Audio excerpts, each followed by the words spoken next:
사랑하는 동역자 여러분, 기도는 씨앗입니다. 그래서 마음에 합한 일들을 또는 하나님께서 하시는 그 일들의 가장 첫 시간, 첫 번째 일은 그 씨앗을 심는 일로부터 하죠. 이게 만약에 생명이 있는 하나님의 뜻에 맞는 그 씨앗을 심었다면 이게 이제 어떤 시간에 이루어질지 모르겠지만 참된 열매로 우리에게 돌아오겠죠. 그러기 위해서는 여러분, 오늘 우리가 이 금요 기도회라는 이 시간이 그런 선한 갈망들 또한 하나님을 추구하는 우리의 목마름들이 과연 있는지를 늘 살펴보고 또한 그것을 잣대로 내 믿음의 건강을 항상 살펴볼 수가 있죠. 여러분, 내가 교회 안에서 어떤 헌신과 또는 직분과 또는 여러 가지 봉사를 한다는 것, 여러분 오늘 그게 우리가 어떤 힘의 근거를 가지고 하는지를 잘 살펴보면서 하나님 말씀과 그리고 기도라고 하는 그 참된 은혜 속에 그 맛을 볼 때, 여러분 그래서 청소년의 때에 또는 우리가 어리면 어릴수록 이 기도의 맛을 아는 자는 결코 세상 가운데 흔들리지 않고 그리고 현혹되지 않는 그런 건강한 그리스도인으로 살 수가 있어요. 그런 관점 속에서 요한계시록이라고 하는 것은 우리가 분명한 하나님의 뜻 그리고 기도의 줄을 붙잡을 수 있는 아주 중요한 우리의 메시지가 되는데요. 요한계시록은요, 특히 구조를 잘 살펴봐야 됩니다. 그래서 지도를 잘 살펴서 어디쯤 내가 가고 있는가 그 길을 잃지 말아야 하는데요. 여러분 4장과 5장은 어떤 내용이었어요? 하늘 보좌에 앉아 계신 성부 하나님으로부터 두루마리를 받죠. 일찍 죽임 당하신 예수께서 그 두루마리를 받으세요. 6장부터는 어떤 내용이 나옵니까? 어린 양 예수님이 하나님 보좌 우편에 앉아 계신 그분으로부터 이제 두루마리를 받고 보좌 우편에 앉아서 뭐래요? 봉인을 뗍니다. 그러면 하늘과 땅의 모든 권세를 가지신 그분께서 이제 심판이 시행되는 장면이죠. 자, 우리 그림 하나 이렇게 보여줄 수 있나요? 그래서 이 구조 서론부터 쭉 가는데 우리 이제 제2 환상 가운데에 일곱 인, 일곱 나팔, 일곱 대접을 보게 되는 첫 장면, 이제 첫 일곱 인을 떼는 심판의 장면으로 시작됩니다. 여러분, 심판하면 우리의 마음이 무거워지죠. 어두워져요. 그러나 여러분, 믿는 백성은 이 부분을 볼 때 두려워할 필요가 없는 게 뭐냐면 마치 구약의 출애굽기 10가지 재앙 가운데 고센 땅이라고 하는 곳에 이스라엘 백성들을 딱 분리시켜 놓고 털끝 하나 다치지 않게 했던 것처럼 여기 심판의 내용도 예수를 믿지 않는 사람들을 향한, 세상을 향한 심판의 내용이기 때문에 그래요. 그래서 두 번째 환상과 세 번째 환상은 어디요? 세상. 첫 번째와 네 번째 환상은 교회에 대한, 그래서 첫 번째 환상은 지상에 있는 교회, 네 번째 환상은 천상에 있는 교회에 대한 구조를 말하죠. 자, 그리고 이제 두 번째 환상에 있는 간단한 그 구조를 말하면 일곱 인 그리고 일곱 나팔, 일곱 대접은 이제 뭐 전쟁이 벌어지고 기근이 이루어지고 하는 이 장면들이 천재지변이 일어나고 하는 장면들을 상징적인 언어로 만들어내요. 그래서 여러분 요한계시록 읽어갈 때 이제 6장부터 이제 어떻게 읽느냐에 따라서 괴기 소설이 되느냐 아니면 하나님의 구원의 손길이 어떻게 이루어지고 있는가라고 하는 것으로 구분짓게 되는 중요한 기준점이 됩니다. 자, 여러분 이 특징이 뭐냐면 이 두 번째 환상은 이렇게 번개, 음성, 우레, 지진 이런 것들이 막 보여지면서 시작이 돼요. 끝도 마찬가지고요. 자, 그리고 그런 음성, 우레, 지진은 어디로부터 나와요? 하나님 보좌로부터 나오기 때문에 결국은 오늘 모든 이 심판의 근거는 바로 하나님이시다 하는 것을 우리는 알 수 있죠. 그래서 이 일곱 심판의 공통점은 앞에 하나, 둘, 셋, 네 개는 묶여져 있어요. 네 개는 긴밀한 연결을 가지고 나머지 세 개는 따로따로 독립적으로 보게 됩니다. 그래서 그건 하나씩 살펴보면서 알게 되고요. 이건요 시간적인 어떤 순서가 아니에요. 그래서 연대기적인 순서가 아니라 이게 이제 교차해서 나타날 수도 있고 순서가 달리해서 나타날 수 있죠. 그런 우리가 좀 그렇게 구조라든지 순서를 좀 염두에 두고 우리가 한번 오늘부터 첫 번째 일곱인 심판 시리즈를 한번 하는데요. 이제 첫 번째 봉인을 딱 떼는 장면입니다. 자, 우리 6장 1절을 보면 누가 7인을 떼고 있는지 한번 함께 6장 1절 읽어봅니다. 읽습니다. 시작. 내가 봄에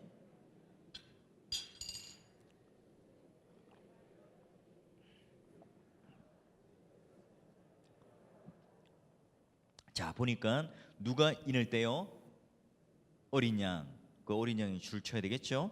어린 양이 첫 번째 인을 떼요. 그리고 딱 떼니까 보좌 주변에 있던 네 생물 중 하나가 천둥 같은 우레 같은 소리로 오라 말을 해요. 이제 사도 요한이 아니겠죠? 자, 이게 말탄자를 부르는 소리인데, 자, 이어서 이제 어떤 일이 벌어지는지 2절을 보면 우리가 좀 머릿속에 상상을 하면서 한번 읽어볼까요? 함께 또 읽어보는데요. 한번 머릿속에 그림을 그려보세요. 시작. 이에 내가 보니 흰말이 있는데 한 자가 활을 가졌고 면류관을 받고 나아가서 이기고 또 이기려고 하더라. 자, 동역자 여러분, 여기에 흰말을 탄 자가 누구일까요? 이 부분이 요한계시록에서 가장 해석하기 힘든 부분이에요. 해석하기 힘든다. 그 의미는 뭐냐면 수많은 주석과 책들 가운데에 의견이 일치가 안 되는 거예요. 그리고 이 개혁교회에 있는 우리 학자들 또는 건전한 복음에 관련된 그런 사람들에게도 이렇게 하나가 합치가 되잖아요. 자, 우리 첫 번째는 어떻게 생각할 수 있어요? 흰말, 예수 그리스도 또는 적 그리스도, 이 두 가지로 나눠서 생각할 수 있는데요. 이 두 가지 중에 이건 맞다, 이건 틀리다 이렇게 구분 지을 수는 없어요.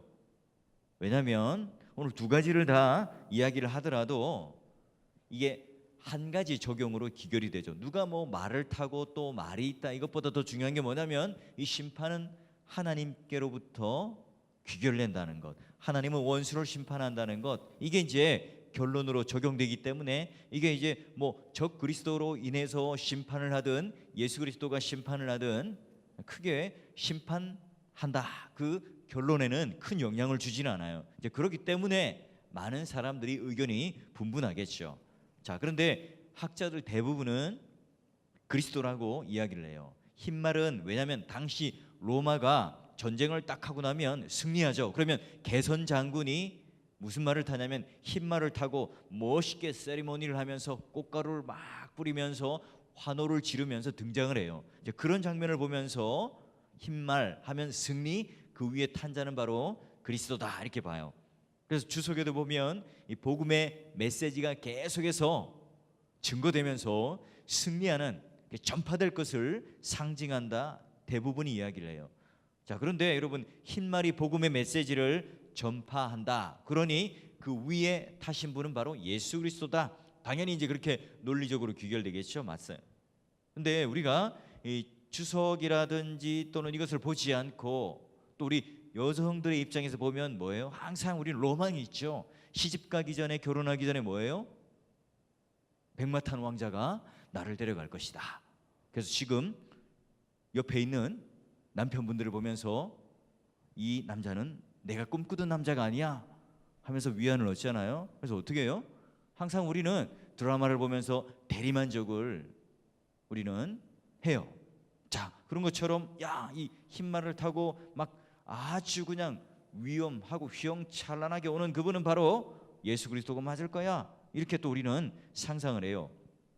자, 그런데 이 말씀에서 우리가 또한 흰말을 탄 자가 바로 그리스도다라고 우리가 보는 것은 뭐냐면 적 그리스도로 보든 예수 그리스도로 보든 이 말씀 안에서 19장과의 비교예요. 제가 아까 말씀드렸죠. 요한계시록은 중간을 딱 접어서 이렇게 반복이 돼요. 그래서 1장과 제1환상과 제4환상이 이제 겹쳐지고 두 번째, 세 번째가 겹쳐지죠. 그래서 그 환상을 한번 보는 거예요. 자, 19장을 한번 넘겨보세요. 19장 비슷한 그림이 나옵니다.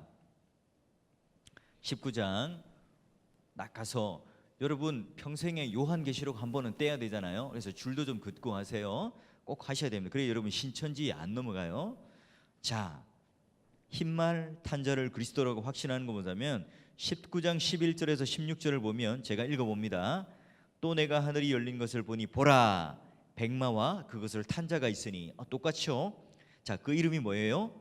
충신, 진실, 그가 공의로 심판하며 싸우더라. 그 눈은 불꽃 같고 그 머리에는 많은 관들이 있고, 관 동그라미 쳐놓으세요. 나중에 또 볼 겁니다. 관. 또 이름 쓴 것 하나가 있으니 자기밖에 아는 자가 없고 또 그가 피 뿌린 옷을 입었는데 그 이름은 하나님 말씀이라 칭하더라. 하늘에 있는 군대들이 희고 깨끗한 세마포 옷을 입고 백마를 타고 그를 따르더라. 백마 또 나오죠. 자, 그의 입에서 예리한 검, 여기다 동그라미 좀 주세요. 검 나오더니 그것을 만국을 치겠고 친히 그들을 철장으로 다스리며 또 친히 하나님 곧 전능하신 이의 맹렬한 진노의 포도주를 밟겠고 그 옷과 다리에 이름을 쓴 것이 있으니 자, 만왕의 왕이요 만주의 주라 하였더라. 자, 여러분 성경을 보면 19장과 6장에 묘사된 그림 비슷해 보여요. 백마가 등장하잖아요. 그리고 면류관이 등장하고 관이 등장했어요. 또 손에 무기가 들리고 입에 검이 나와요. 자, 그래서 비슷해 보이는데요. 자, 좀 달라요. 우리가 헬라 원어로 조금 더 들어가 보면 6장에 나오는 면류관은 전쟁 또는 운동 경기에 이기면 씌워주는 월계관이 있죠. 그걸 의미해요. 그런데 19장에 나오는 관은 달라요. 뭐예요? 왕관. 황금으로 된 왕관. 그게 뭘 의미하죠? 그야말로 왕권을 상징하는 것을 의미하는 게 바로 19장에 나오는 관이에요. 그러니 19장은 틀림없이 예수 그리스도가 맞는 거죠. 그리고 계속해서 뒤에 만왕의 왕이요 만주의 주라 칭하고 있으니까 그거는 뭐 누가 다른 의견을 낼 수가 없어요. 그러니 19장은 확실히 예수 그리스도가 맞는 겁니다. 또 6장에 보면 손에 들린 무기가 활이에요. 그런데 19장은 입에서 예리한 검이 나오는데 그게 뭡니까? 말씀이에요. 자, 그러면 6장의 말탄자도 관을 썼고 19장에 관도 썼지만 다르다. 이제 왕권을 이은 왕이고 또 앞에는 좀 다른 운동 경기나 전쟁의 승리인 것이다. 그리고 또 6장에는요 손에 들린 무기가 활이에요. 근데 이게 뭐냐면 자, 이게 이 해석학적 안전장치가 이제 에스겔서 39장 한번 또 찾아가 봅니다. 에스겔서 39장 한번 찾아가 보세요. 자, 활이라는 상징이 어떻게 되는지를 한번 볼까요? 자, 보면 제가 읽어봅니다.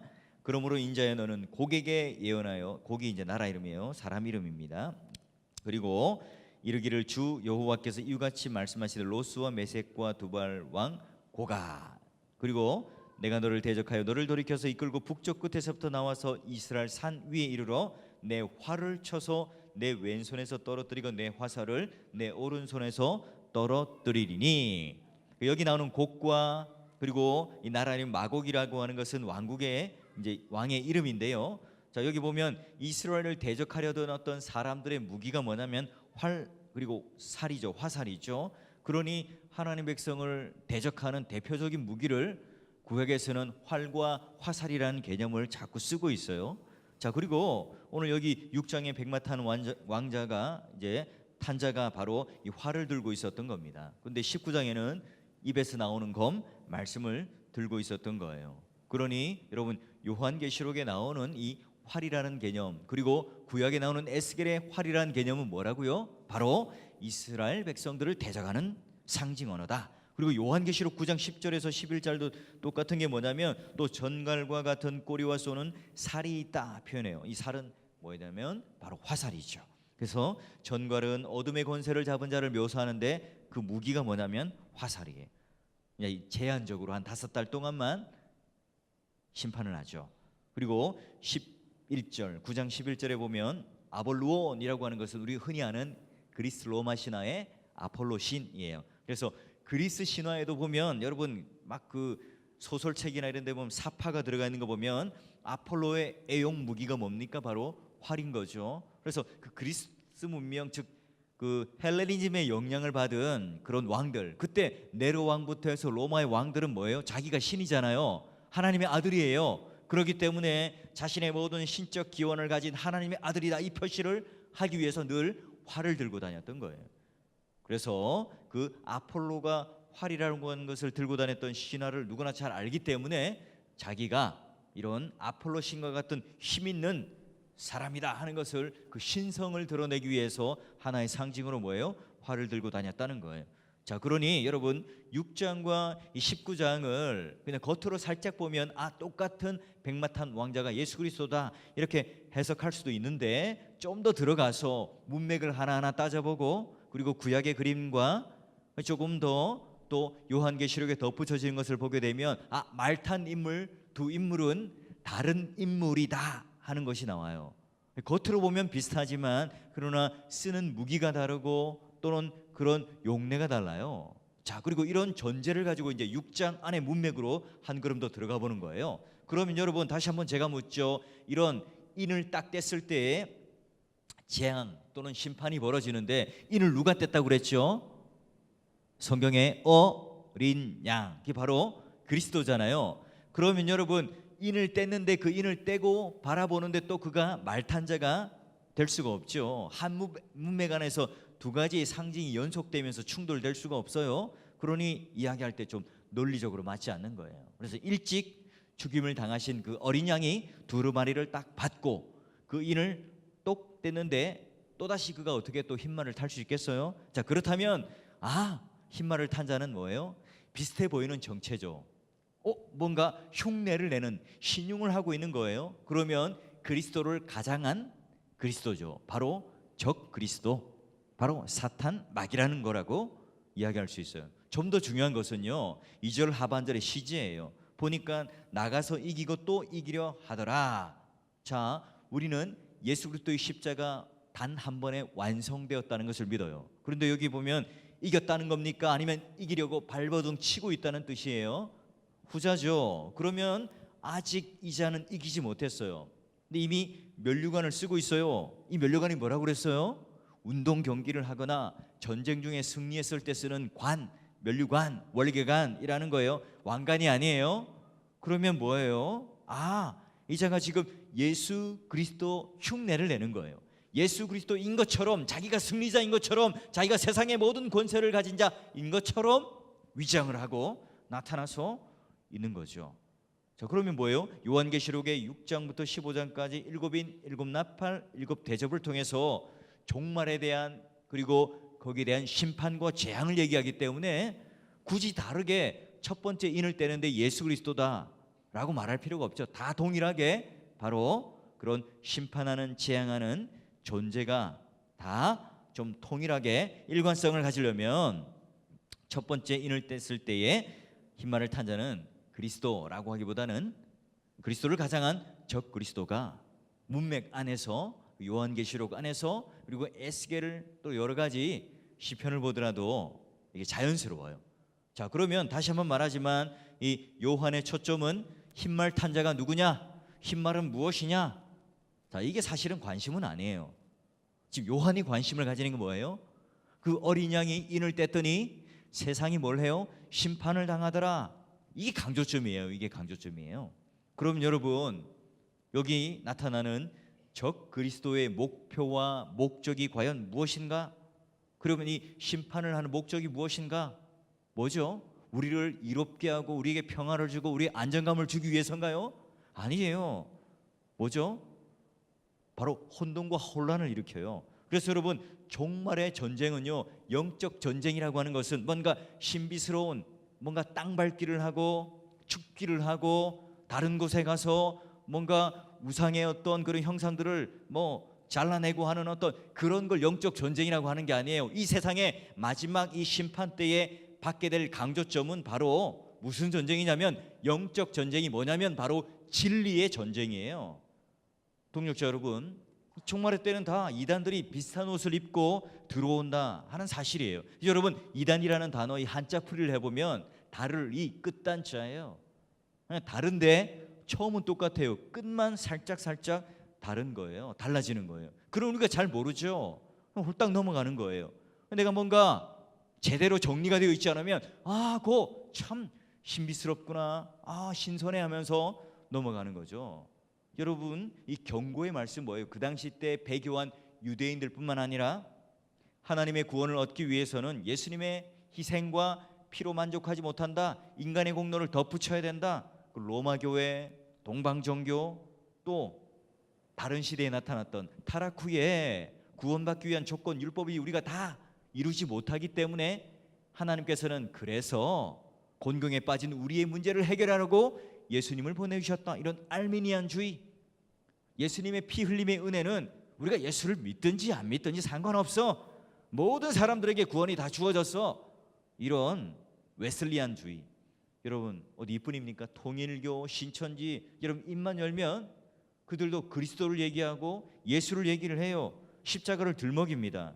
그들에게도 병 낫는 역사가 있어요. 그들에게도 기적과 감동과 은혜가 있습니다. 여러분 그들은 오히려 가짜를 진짜같이 속여서 감동을 줘요. 여러분 과천에 있는 신천지 또 이런 하나님의 교회 이런 곳에 가서 한번 집회를 참석해 보세요. 젊은이들이 얼마나 많은지 모릅니다. 얼마 전에도 CBS 보니까 수많은 사람들이 농성을 하는데 딱 보니 그럴 만한 사람들이 아니에요. 왜 넘어가죠? 아주 입심 좋은 가짜를 진짜처럼 팔아먹는 다단계 회사에 있는 그런 그 훌륭한 강사들을 모셔와가지고 눈물 콧물 빼서 그들이 잘못된 진리 적 그리스도의 그런 환상들을 보게 함으로 따라가게 만드는 거예요. 근데 여러분 우리는 뭐죠? 슬픈 현실이 기독교는 진짜 보배를 가졌는데 마치 가짜를 소개하는 것 같다는 생각이 드는 거예요. 그게 바로 저 설교자로서의 자괴감이죠. 그게 바로 목회자로서의 어려움인 거예요. 여러분 이단의 목적은 다른 게 없습니다. 하나님의 백성을 헷갈리게 만드는 거예요. 진리와 사이비, 진짜와 가짜가 무엇인지 잘 모르게 만들죠. 그래서 얼마든지 사람들에게 막 박수를 쳐줍니다. 교회 안에 예배당 안에 사람들이 북적거리도록 만들어주죠. 바벨탑을 높이 쌓아서 세상보다 더 힘 있는 것처럼 사람들에게 보여줍니다. 여러분 사탄은 그것 가지고 절대로 겁먹지 않죠. 오히려 이런 것들을 가지고 우리를 놀아요. 진리와 사이비를 구별하지 못하게 만들어요. 그런 여러분 오늘날 목사들에게 교역자들에게 고난을 줄 필요가 없는 거예요. 적그리스도의 주특기가 뭐죠? 야 돌이 떡동이가 되게 해라. 저 성전 꼭대기에서 한번 뛰어내려봐. 하나님의 아들 맞잖아. 저 높은 산에 올라가서 천하만국의 영광을 다 보여줄 테니 너의 이름을 좀 높여봐. 너의 이름을 좀 드러내봐. 여러분 이거 이기기가 너무 힘든 거죠. 여러분 그리고 그리스도인들을 향해서 적대감을 심어줍니다. 교회 안에 심죠. 그럼 여러분 첫 번째 나타나는 그 인을 떼는 가운데 첫 번째 등장하는 심판이 뭐냐면 바로 그런 적그리스도예요. 여러분 오늘날 우리는 이런 영적 전쟁, 진리의 전쟁 가운데 한복판에 서 있다는 거예요. 사랑하는 동역자 여러분, 저에게 누군가 물어보면 하나님께 주신 이 목회 철학, 목회 계획이 뭐냐? 분명합니다.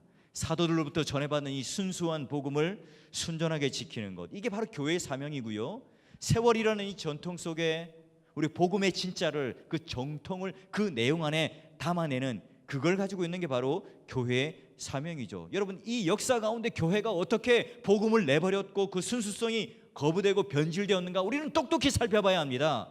그러므로 말미암아 어떻게 하면 이 복음이 순수하게 보존되었는지 그 실패와 성공을 살펴보면서 우리 교회는 신조, 교리, 웨스트민스터, 하이델베르크, 벨직, 그리고 도르트 신경, 이런 일들을 배우는 일을 계속 할 거예요. 왜죠? 그래야 목회자가 안전장치를 마련할 수 있어요. 그리고 여러분의 신앙이 정리가 되고 점검이 될 수가 있어요. 지금 얼마나 혼탁한 진리의 시대에 살고 있는지 모릅니다. 내가 보는 대로, 내가 맞는 대로, 내가 생각하는 대로 마음대로 성경을 바꾸어 해석하고 그것이 진리인 것으로 밀어붙이면 그게 신학이 되고 그게 옳은 게 되는 거예요. 여러분 지금까지 요한계시록 6장 1절에서 2절까지 말하고자 하는 정확한 의도가 뭐죠? 말세의 가장 큰 재난은 정치나 경제가 아니라 진리예요. 이 세계에 정말로 최종적으로 진리의 전쟁에 관하여 우리는 다다르게 될 때에 어떻게 할 거냐예요. 우리는 기대를 하죠. 제가요 젊었을 때, 지금도 젊죠. 죄송합니다. 제가 대학을 다닐 때 이 CCC를 하면서 늘 들었던 얘기가 뭐냐면 기독교 신자가 대통령, 국회의원이 되고 인구 상당수의 엘리트가 되어서 신앙 고백을 하면 한국은 천국이 될 거다.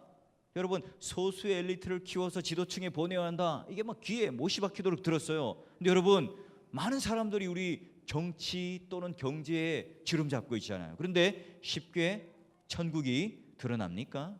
아니죠. 여러분 오늘 우리의 이 신앙, 오늘 정말로 성격이 좋고 막 멘탈이 강철인 분도요 동성애에 관한 이 내용을 한번 올렸더니 막 목사님들이, 젊은 목사님들이 막 쌍욕을 하니까 막 그분이 협심증이 걸리고 막 잠을 못 자더라 하는 이야기를 들었어요. 그리고 제가 얼마 전에 이제 며칠 전에 그 로드맵 플러스라는 그런 소그룹 모임하는 공부 속에 여러분 잘 아는 이제 3일 교회에 그 목사님 오셔서 이제 같이 이야기를 나누는 교회 중에 하는데, 교회가 너무 깊은 상처 가운데 있기 때문에 뭘 설교 시간에 할 말이 없다는 거예요. 이게 언제 고쳐질지 모르겠다는 거예요. 자기는 사명은 사실은 오늘 우리들에게, 후배들에게 교회가 무엇인지, 목회가 무엇인지, 어떻게 오늘 교회를 건강하게 세울 것인지 가르쳐주러 왔는데 오히려 우리들에게 기도를 부탁하는 거죠. 나는 지금 이 시간 사명은 비바람 맞고 서 있는 것밖에 할 게 없다. 이걸 지금 우리들에게 말해주는 거예요. 여러분, 우리가 기독교 정당도 만들고 또 뭔가 이 세상에서 하려고 하지만, 그러나 오늘 우리가 진짜 해야 될 일은 선명한 기준의 말씀이 무엇인지, 분명한 기초와 원리가 무엇인지를 우리는 붙들어야 되죠. 그래서 여러분, 교회에서 제일 인기 있는 말이 뭐냐면 감동과 위로예요. 근데 이게 복음으로 인한 치유와 회복으로서 감동이 있는지 은혜인지 우리는 물어봐야 하는 거죠. 우리는 얼마든지 유사복음주의자가 얼마나 많은지 몰라요. 여러분, 저 항상 생각해요. 교회의 문제는 목사다, 목사는 바로 교회다. 이 말은 그만큼 목사가 큰 존재고 가치 있는 존재다. 이걸 말씀드리고 싶은 게 아니라 바로 오늘 이 목사 한 사람이, 교육자 한 사람이 바른 신학과 바른 신앙 가운데 서 있지 못하면 이 교회가 아주 그냥 몸살을 앓는 거예요. 흔들리는 거예요. 어떻게 해요? 오늘 진짜 중요한 건 뭡니까? 목사가 먼저 치유받아야 되죠. 제가 먼저 치유받아야 돼요. 제가 먼저 그 복음의 맛이 무엇인지를 알아야 되겠죠. 제가 진짜 그 복음에 대한 맛을 알아야 여러분에게 소개를 시켜주죠. 그래야 그게 진짜죠. 내가 먼저 그 빛을 발아야, 그리고 영광을 먼저 봐야 그 빛에 대한 소개가 거짓이 아니겠죠. 내가 먼저 그 놀라운 복음의 흥겨움 속에 리듬을 쳐야 여러분이 그 리듬과 함께 춤을 추겠죠. 실제적인 그 바람과 그 말씀에 대한 경험이 오늘 우리를 향하여 바람을 불어올 때 그게 파도가 일어나지 않겠습니까? 그 파도가 일어나야 합쳐져서 그게 무슨 파도가 되든지 쓰나미가 되든지 하겠지요. 근데 오늘날 이 기독교라고 하는 것이 자꾸 뭐예요? 세속적인 것들로 마치 내가 가지고 있는 이 욕망을, 그런 프로그램들을 장착하고 전도로 푸시해서 교회를 뭔가 이뤄내고자 하는 한 개인의 욕망으로 자꾸 갖다 붙이니까 뭡니까? 서로가 만족이 없는 거예요. 성도들은 힘들죠. 왜 자꾸 나를, 자기 개인의 욕망에다가 나를 힘들게 하는가? 또 목회자 입장에서 뭐예요? 성도들은 왜 이렇게 전도도 안 하고 기도도 안 하고 새벽 기도도 안 나오고 하는 걸까? 마음속에 출석 체킹을 하면서 화와 분노가 가득 차 있는 게 오늘날 우리의 현실은 아닌가요? 이게 오늘 우리에게 가장 중요한 진리의 전쟁 가운데 무엇을 붙들고 있는가 하는 문제겠죠. 여러분, 우리는 적 그리스도가 밖에 있는 것으로 이해하죠. 구분하기 쉬워요. 그러나 진짜 우리의 문제는 뭐냐면 바로 오늘 내가 하나님 앞에 이런 종말을 사는 사람으로 확고한 진리를 붙들고 있는가, 아니면 내가 흰 말을 타고 내 스스로 월계관을 씌우고 승리자인 것처럼 이 세상에 나가 많은 사람들 앞에 똑같은 활을 들고 권세를 가지고 살아가는 게 오늘 우리의 모습인가 하는 것을 이 첫 번째 재난 가운데, 그 인을 떼는 가운데 봐야 되겠죠. 사랑하는 사월교회 동역자 여러분, 제가 먼저 하나님 그 말씀에 그 리듬에 맞추어서 치유되고 회복되어야 되겠죠. 그 리듬을 탈 때에 여러분들도 함께 그 리듬을 타고 그 흥겨움 속에 춤을 출 수 있겠죠. 저는 정말 그걸 꿈을 꿔요. 제가 여러분 청빙 설교 때 떨림과 울림과 어울림이라고 하는 이 의미가 바로 그런 의미 속에 있는 거예요. 강요해서 권사님들 몇 분 나왔나? 안수 집사님들 왜 몇 명 안 나왔나? 교사면 금요기도 이 정도는 나와야지. 여러분, 이 마음 속에 내 마음속에 이 한켠에 이걸 두고 여러분 앞에 설교를 하고 같이 기도합시다 하면 은혜가 되겠습니까? 아니겠죠. 여러분 모두가 바로 오늘 이 사도 요한이 천상을 바라보면서 이 잘못된 백마를 타고 있지만 이 적 그리스도의 모습으로 활을 들고 권세를 가진 자들을 분별해내면서 참된 예수 그리스도라는 그 진리를 꼭 붙들었던 것처럼 우리 사월교회 모든 성도들 오늘 그 진리의 참맛을 알 때에 나에게 뭐가 생겨요? 그분에게 의존하고 싶은 갈망이 생기죠. 그분에게 좀 붙들리고 싶은 마음이 생기는 거예요.